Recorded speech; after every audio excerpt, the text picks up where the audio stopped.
How do I choose the right topology and power devices for my HVAC PFC? Hi, my name is Giovanni Parrino and I work in the application marketing team for HVAC.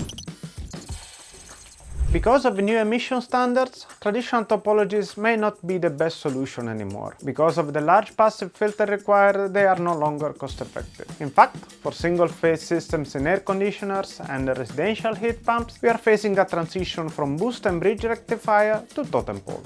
And here, HEMTs in the fast leg will strongly reduce the switching losses compared to IGBTs. For three-phase heat pumps, active PFC systems are getting more popular. For example, the SixPack topology with 6 MOSFETs and the Vienna rectifier with GaN bidirectional switches, BDS. And 6 diodes will help reach emission targets in compact systems at a competitive cost.